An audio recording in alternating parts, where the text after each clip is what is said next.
ದುರ್ಗಾ, ಮಾಳವಿಕಮ್ಮ ನನ್ನ ಹೆತ್ತ ತಾಯಿ ಅಲ್ಲದೆ ಇರ್ಬೋದು, ಆದರೆ ಅವ್ರು ನನ್ನ ಜೀವನದಲ್ಲಿ ತುಂಬ ದೊಡ್ಡ ಸ್ಥಾನ ತುಂಬಿದ್ದಾರೆ. ನಮ್ಮನ್ನು ಅವ್ರು ಯಾವತ್ತೂ ಅವ್ರ ಸ್ವಂತ ಮಕ್ಕಳು ಅಲ್ಲ ಅನ್ನೋ ಥರ ಅವ್ರು ನೋಡೇ ಇಲ್ಲ. ಹೆತ್ತ ತಾಯಿಗಿಂತ ಜಾಸ್ತಿ ಪ್ರೀತಿ ಕೊಟ್ಟಿದ್ದಾರೆ. ಇಷ್ಟು ವರ್ಷ ಈ ಮನೆನ ತೂಗಿಸ್ಕೊಂಡು ಹೋಗಿದ್ದಾರೆ. ಅಂಥ ತಾಯಿನ ಯಾವತ್ತೂ ಯಾವ ಸಿಚುವೇಶನಲ್ಲೂ ನಾನು ಬಿಟ್ಕೊಡೋ ಮಾತೇ ಇಲ್ಲ ದುರ್ಗಾ. ಇದನ್ನು ನಾನು ಅವ್ರಿಗೆ ಅರ್ಥ ಮಾಡಿಸ್ಬೇಕು. ಎಷ್ಟು ಒಳ್ಳೆಯವ್ರ ಬಾಸು ನೀವು. ಆದರೆ ನಿಮ್ಮ ತಾಯಿ ಸ್ಥಾನ ತುಂಬ ಯೋಗ್ಯತೆ ಆ ರಾಕ್ಷಸಿ ಪಡ್ಕೊಂಡಿಲ್ಲ. ಇದನ್ನ ನಿಮಗೆ ಹೇಗೆ ಹೇಳಬೇಕೋ ನನಗೆ ಅರ್ಥನೇ ಆಗ್ತಿಲ್ಲ. ದುರ್ಗಾ, ಇವತ್ತಮ್ಮ ಹಾಗೆ ನಡ್ಕೊಂಡ್ರು ಅಂತ ನೀನೇನು ಬೇಜಾರು ಮಾಡ್ಕೋಬೇಡ.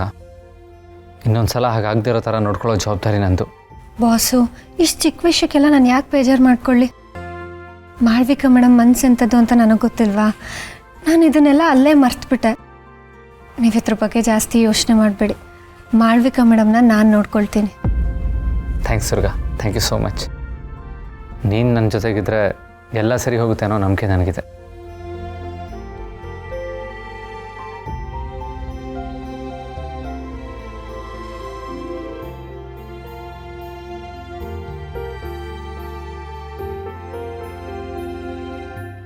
ದುರ್ಗಾ, ಏನಾಯಿತು?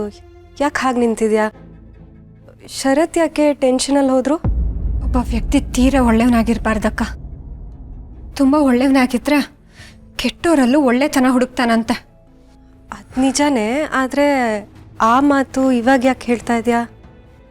ಇನ್ನೇನಕ್ಕ, ಆ ಮಾಳ್ವಿಕಾ ಗೋಮುಖ ವ್ಯಾಗ್ರಹ ಒಳ್ಳೆತನದ ಮುಖವಾಡ ಹಾಕ್ಕೊಂಡು ಇಡೀ ಮನೆಯವ್ರಿಗೆಲ್ಲ ವಂಚನೆ ಮಾಡ್ತಿದ್ದಾಳೆ. ಆದರೆ ಈ ಬಾಸ್ಗೆ ಅದು ಅರ್ಥನೇ ಆಗ್ತಿಲ್ಲ. ಎಲ್ಲ ಸತ್ಯ ಗೊತ್ತಿದ್ರು ಇವ್ರಿಗೆಲ್ಲ ಹೇಳೋಕ್ಕಾಗದೆ ನಾನು ಒದ್ದಾಡ್ತಿದ್ದೀನಿ ಇಲ್ಲಿ. ಆ ಮಾಳ್ವಿಕಾ ತಾಯಿ ಅನ್ನೋ ಅಸ್ತ್ರನ ಉಪಯೋಗಿಸ್ಕೊಂಡು ಎಲ್ಲರೂ ತನ್ನ ಬುಟ್ಟಿಗೆ ಹಾಕ್ಕೊಂಡಿದ್ದಾಳೆ. ಅಲ್ಲ, ತಾನೇ ತೋಡಿದ ಬಾವಿನಲ್ಲಿ ಎಲ್ಲರೂ ಬೀಳ್ಸಿದಾಳೆ. ಅಲ್ಲಿಂದ ಎಲ್ಲರೂ ಮೇಲೆತ್ತೋದು ಅಷ್ಟು ಸುಲಭ ಅಲ್ಲ ದುರ್ಗಾ. ನೋಡು ದುರ್ಗಾ, ಈ ಮನೆಯಲ್ಲಿ ಅವಳು ಹಿಡ್ತಕ್ಕೆ ಸಿಗದೆ ಸ್ವತಂತ್ರವಾಗಿರೋದು ನೀನೊಬ್ಳೆ. ಹಾಗಾಗಿ ಎಲ್ಲರೂ ಕಾಪಾಡೋ ಜವಾಬ್ದಾರಿ ಈಗ ನಿನ್ನ ಮೇಲಿದೆ. ಆದರೆ ನಾನು ಅದನ್ನು ಹೇಗೆ ಮಾಡಲಿ? ನಾನು ಹೇಳಿದ್ರೆ ಬಾಸ್ ನಂಬ್ತಾರಾ? ಇಲ್ಲ ದುರ್ಗಾ, ಖಂಡಿತ ನಂಬಲ್ಲ. ಶರತ್ ಆ ಮಾಟಗಾತಿನ ದೇವರು ಅಂತ ನಂಬಿದ್ದಾರೆ. ನೀನು ಹೋಗಿ ಅವಳು ದೇವರಲ್ಲ ಮಾಟಗಾತಿ ಅಂತ ಹೇಳಿದ್ರೆ ಅವ್ರು ಗ್ಯಾರಂಟಿ ನಂಬಲ್ಲ. ನೋಡು ದುರ್ಗಾ, ಸತ್ಯ ಹೇಳೋದಕ್ಕೆ ಅಂತಲೇ ಒಂದು ಸಮಯ ಬರುತ್ತೆ. ಆವಾಗ ನೀನು ಸಾಕ್ಷಿ ಸಮೇತ ಅವಳು ಏನು ಅಂತ ಪ್ರೂವ್ ಮಾಡಬೇಕು. ಅಲ್ಲಿವರೆಗೂ ನೀನು ಕಾಯಲೇಬೇಕು ದುರ್ಗಾ. ಆ ಸಮಯ ಯಾವಾಗ ಬರುತ್ತೆ ಅಕ್ಕ? ಅಲ್ಲಿ ತನಕ ಮಾಳ್ವಿಕಾ ಇನ್ನೇನು ಮಾಡ್ತಾಳೋ ಅಂತ ನಂಗೆ ತುಂಬ ಭಯ ಆಗ್ತಿದೆ. ದುರ್ಗಾ, ನಿನ್ನ ಜೊತೆ ನಾನಿದ್ದೀನಿ, ನೀನು ಧೈರ್ಯವಾಗಿರಬೇಕು. ನೀನು ಹೀಗೆ ಕುಗ್ಗಿದ್ರೆ ಅವಳ ಹಾರಾಟ ಇನ್ನೂ ಜಾಸ್ತಿ ಆಗತ್ತೆ. ಅವಳಿಗೆ ಪಾಠ ಕಲಿಸ್ಬೇಕು ಅಂದರೆ ನೀನು ಧೈರ್ಯವಾಗಿರಬೇಕು. ನೋಡು ದುರ್ಗಾ, ಇದು ನಿನ್ನ ಕುಟುಂಬ. ನಿನ್ನ ಕುಟುಂಬನ ನೀನು ಕಾಪಾಡ್ಕೋಬೇಕು ಅಂದರೆ ನೀನು ಯಾರಿಗೂ ಹೆದರ್ಕೊಳ್ಳೋ ಅವಶ್ಯಕತೆ ಇಲ್ಲ. Be strong.